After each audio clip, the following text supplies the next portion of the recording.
Tantor Audio, a division of Recorded Books, presents Cannibal Capitalism, How Our System is Devouring Democracy, Care, and the Planet, and What We Can Do About It, by Nancy Fraser. Narrated by Kate Udall. Preface. Cannibal Capitalism. Are we toast? Listeners of this book don't need me to tell them that we're in trouble.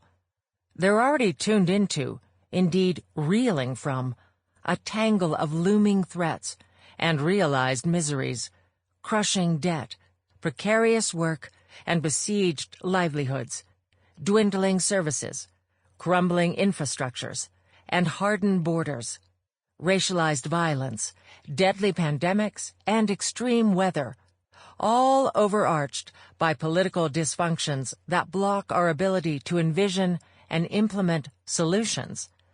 None of this is breaking news, and none needs belaboring here. What this book does offer is a deep dive into the source of all these horribles. It diagnoses what drives the malady and names the perp. Cannibal capitalism is my term for the social system that has brought us to this point. To see why the term is apt, let's consider each of the C words that make it up. Cannibalism has several meanings.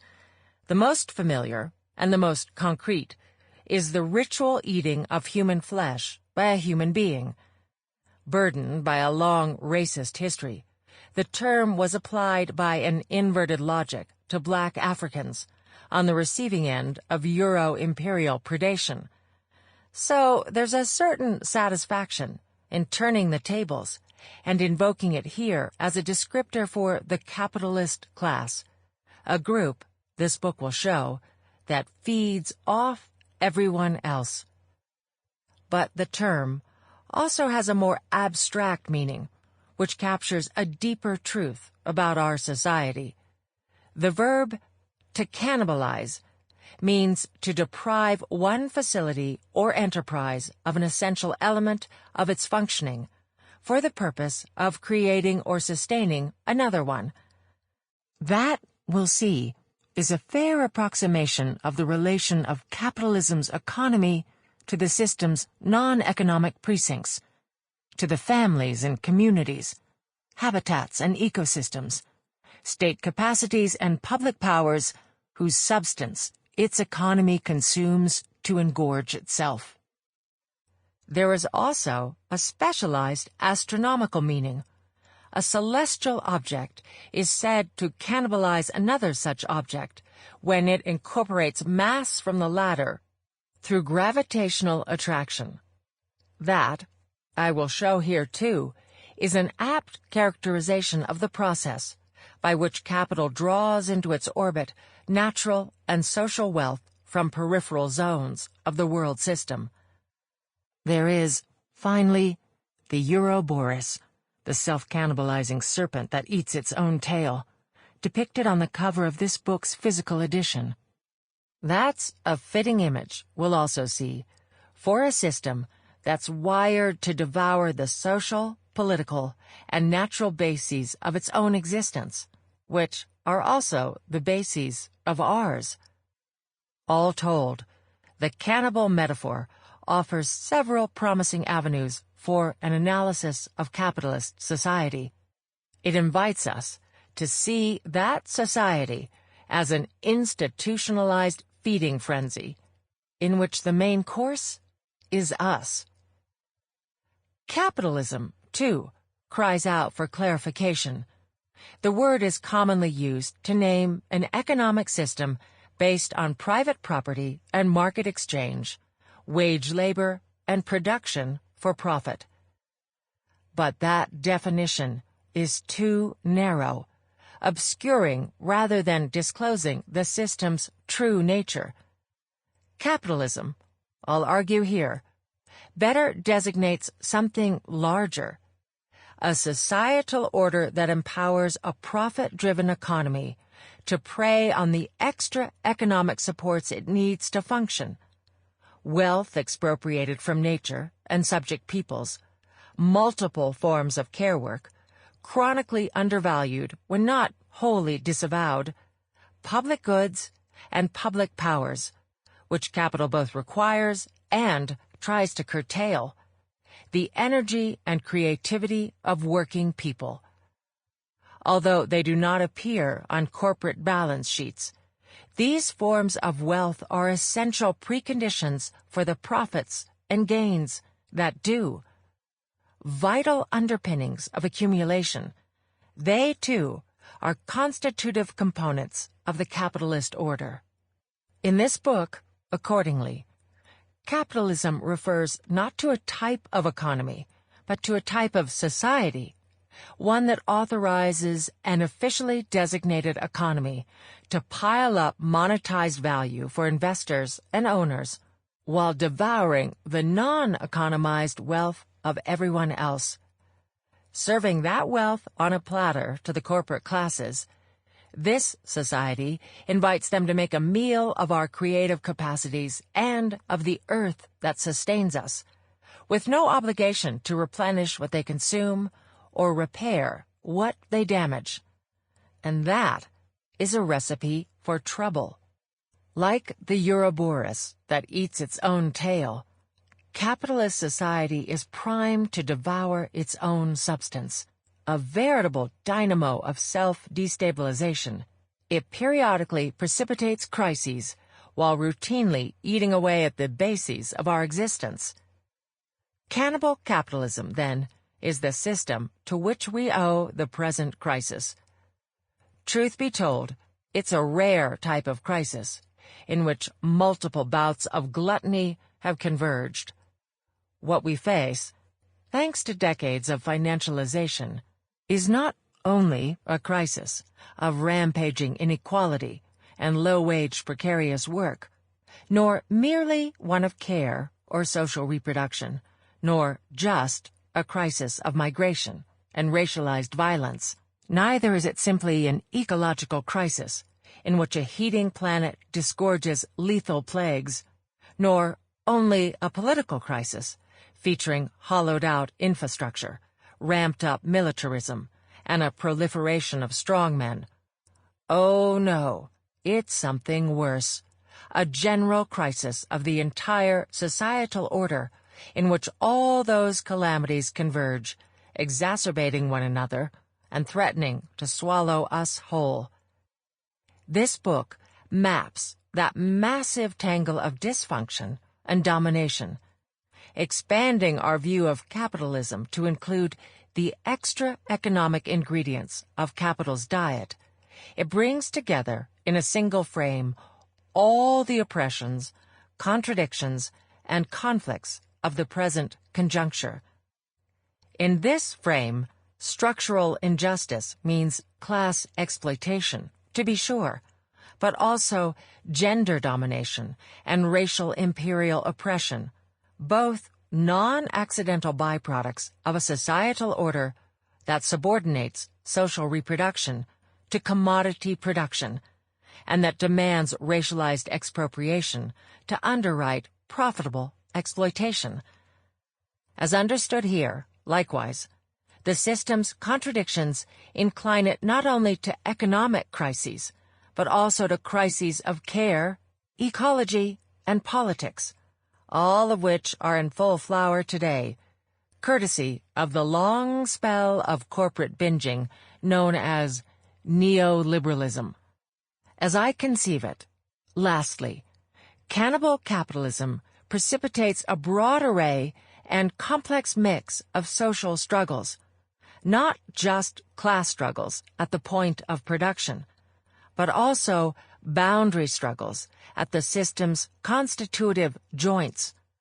Where production butts up against social reproduction, the system incites conflicts over care, both public and private, paid and unpaid. Where exploitation crosses expropriation, it foments struggles over race, migration, and empire. Then, too, where accumulation hits natural bedrock, Cannibal capitalism sparks conflicts over land and energy, flora and fauna, the fate of the earth. Finally, where global markets and mega-corporations meet national states and institutions of transnational governance, it provokes struggles over the shape, control, and reach of public power. All these strands of our present predicament find their place in an expanded conception of capitalism that is simultaneously unitary and differentiated. Armed with this conception, cannibal capitalism poses a pressing existential question. Are we toast? Can we figure out how to dismantle the social system that is driving us into the jaws of obliteration? Can we come together to address the entire crisis complex that system has spawned? Not just the heating of the earth, nor only the progressive destruction of our collective capacities for public action, nor merely the wholesale assault on our ability to care for one another and sustain social ties, nor simply the disproportionate dumping of the ensuing fallout on poor, working-class, and racialized populations, but the general crisis in which these various harms are intertwined? Can we envision an emancipatory, counter-hegemonic project of eco-societal transformation of sufficient breadth and vision to coordinate the struggles of multiple social movements, political parties, labor unions, and other collective actors? A project aimed at laying the cannibal to rest once and for all. In the current conjuncture, I argue here, nothing short of such a project can avail. Once we expand our view of capitalism, moreover, we must also expand our vision of what should replace it. Whether we call it socialism or something else, the alternative we seek cannot aim to reorganize the system's economy alone. It must also reorganize the latter's relation to all those forms of wealth it currently cannibalizes. What must be reinvented, then, is the relation of production to reproduction, of private to public power, of human society to non-human nature. If this sounds like a tall order, it's our best hope. Only by thinking big can we give ourselves a fighting chance to vanquish cannibal capitalism's relentless drive to eat us whole. 1. Omnivore. Why we need to expand our concept of capitalism. Capitalism is back. After decades in which the term could scarcely be found outside the writings of Marxist thinkers, commentators of varying stripes now worry openly about its sustainability. Scholars from every school scramble to systematize criticisms of it, and activists throughout the world mobilize in opposition to its practices. Certainly, the return of capitalism is a welcome development, a crystal-clear marker, if any were needed, of the depth of the present crisis, and of the pervasive hunger for a systematic account of it. What all the talk about capitalism indicates, symptomatically, is a growing awareness that the heterogeneous ills, financial, economic, ecological, political, social, that surround us can be traced to a common root, and that reforms that fail to engage with the deep structural underpinnings of these ills are doomed to fail. Equally, the term's renaissance signals the wish in many quarters for an analysis that clarifies the relations among the disparate social struggles of our time, an analysis that could foster the close cooperation, if not the full unification, of their most advanced progressive currents within a counter-systemic bloc. The hunch that such an analysis should center on capitalism is on the mark.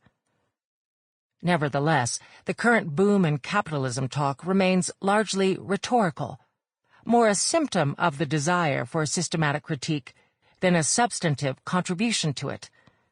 Thanks to decades of social amnesia, whole generations of younger activists and scholars have become sophisticated practitioners of discourse analysis while remaining utterly innocent of the traditions of capital critique. They are only now beginning to ask how the latter could be practiced today to clarify the current conjuncture. Their elders, veterans of previous eras of anti-capitalist ferment, who might have provided some guidance, are burdened with blinders of their own. They have largely failed, despite professed good intentions, to incorporate the insights of feminist, ecological, post-colonial, and black liberation thought into their understandings of capitalism in a systematic way. The upshot is that we are living through a capitalist crisis of great severity without a critical theory that clarifies it, let alone points us toward an emancipatory resolution. Certainly, today's crisis does not fit the standard models that we have inherited.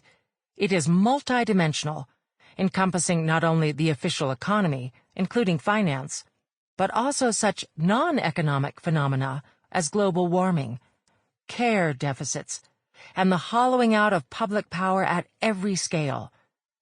Yet our received models of crisis tend to focus exclusively on the economic aspects, which they isolate from and privilege over other facets. Equally important, today's crisis is generating novel political configurations and grammars of social conflict. Struggles over nature, social reproduction, dispossession, and public power are central to this constellation, implicating multiple axes of inequality, including nationality, race, ethnicity, religion, sexuality, and class. In this respect, too, however, our received theoretical models fail us, as they continue to prioritize struggles over labor at the point of production. In general, then, we lack conceptions of capitalism and capitalist crisis that are adequate to our time. Cannibal capitalism, I contend, is such a conception. I introduce it in this chapter by asking what lies behind Karl Marx's principal argument in Capital, Volume 1. That work has much to offer in the way of general conceptual resources, and it is in principle open to the broader concerns I just mentioned. Yet it fails to reckon systematically with gender, race, ecology, and political power as structuring axes of inequality in capitalist societies, let alone as stakes and premises of social struggle. Thus, its best insights need to be reconstructed. Here, accordingly, my strategy is to look first at Marx, and then behind him, in the hope of shedding new light on some old questions.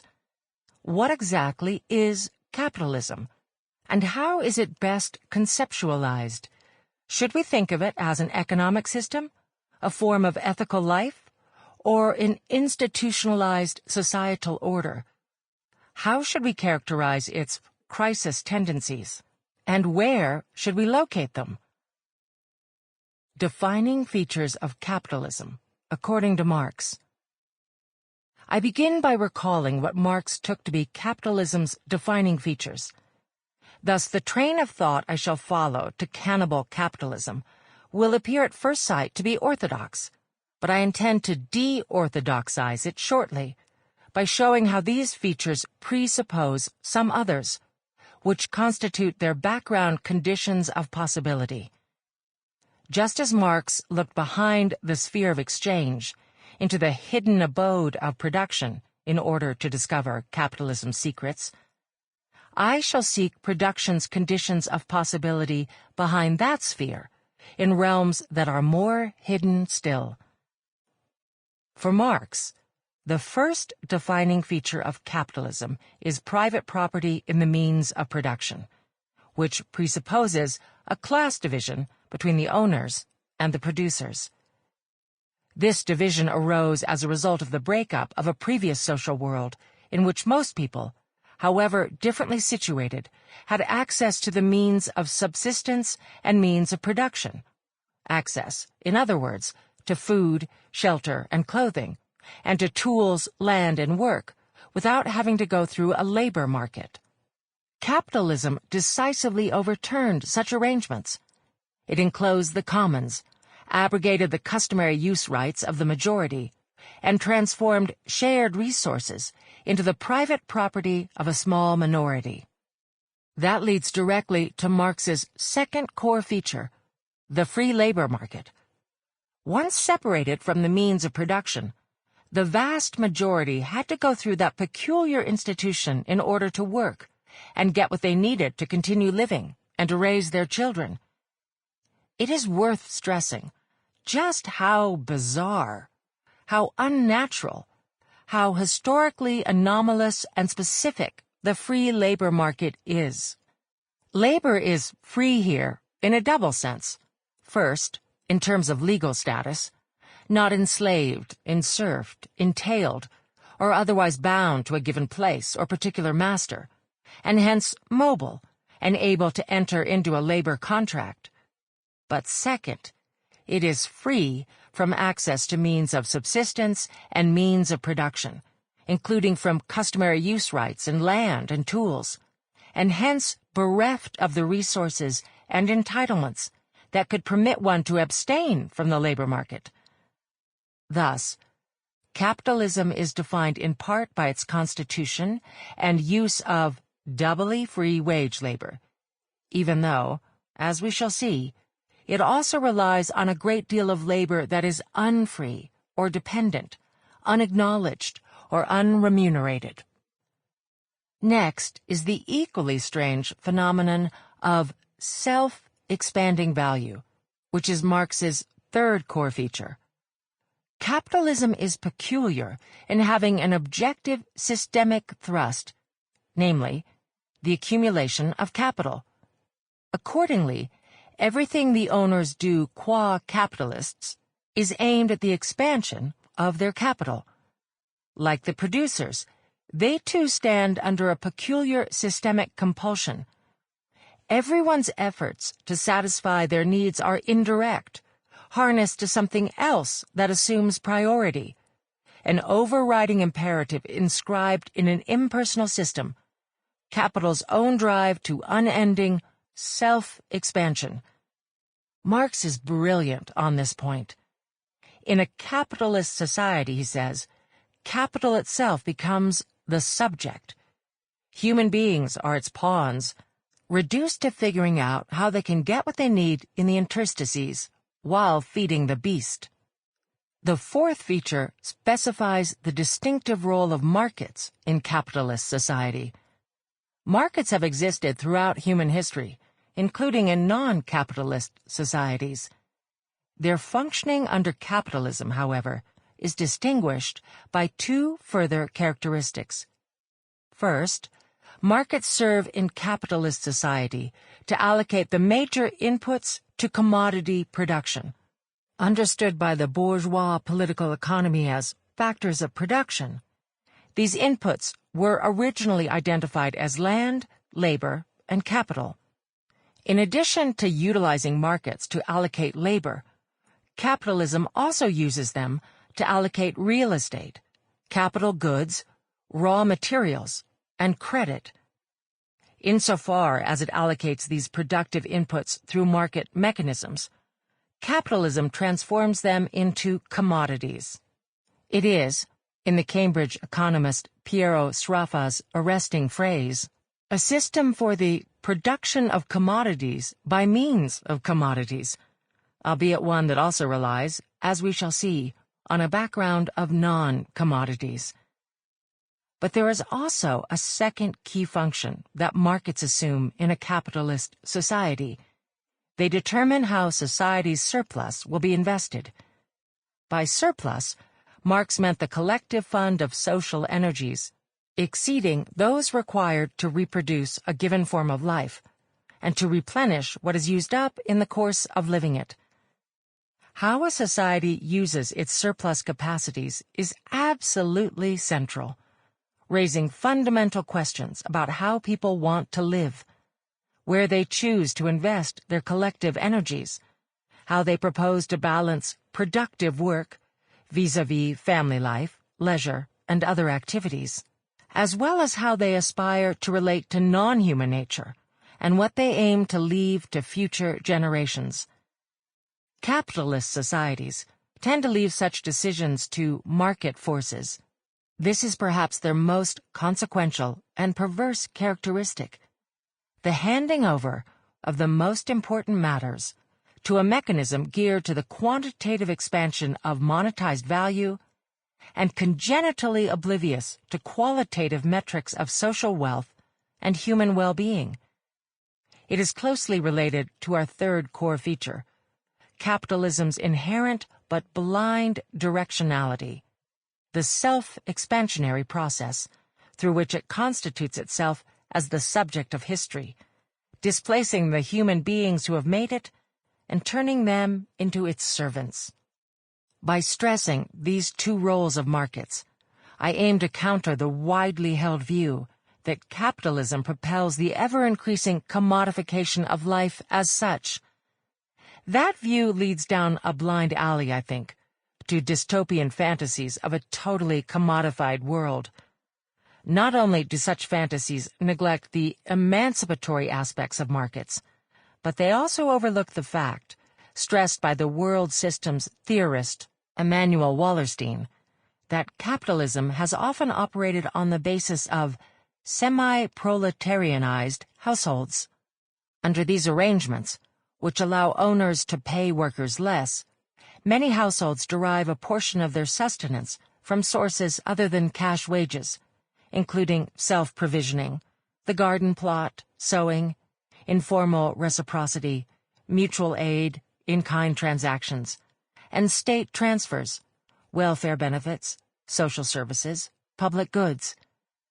Such arrangements leave a sizable portion of activities and goods outside the purview of the market. They are not mere residual holdovers from pre-capitalist times, nor are they on their way out. So, for example, mid-20th century Fordism was able to promote working-class consumerism in the industrialized countries of the core only by way of semi-proletarianized households that combined male employment with female homemaking, as well as by inhabiting the development of commodity consumption in the periphery. Semi-proletarianization is even more pronounced in neoliberalism, which has built an entire accumulation strategy by expelling billions of people from the official economy into informal gray zones, from which capital siphons off wealth. As we shall see, this sort of primitive accumulation is an ongoing process from which capital profits and on which it relies. The point, then, is that marketized aspects of capitalist society coexist with non-marketized aspects. This is no fluke or empirical contingency, but a feature built into capitalism's DNA. In fact, coexistence is too weak a term to capture the relation between marketized and non-marketized aspects of a capitalist society.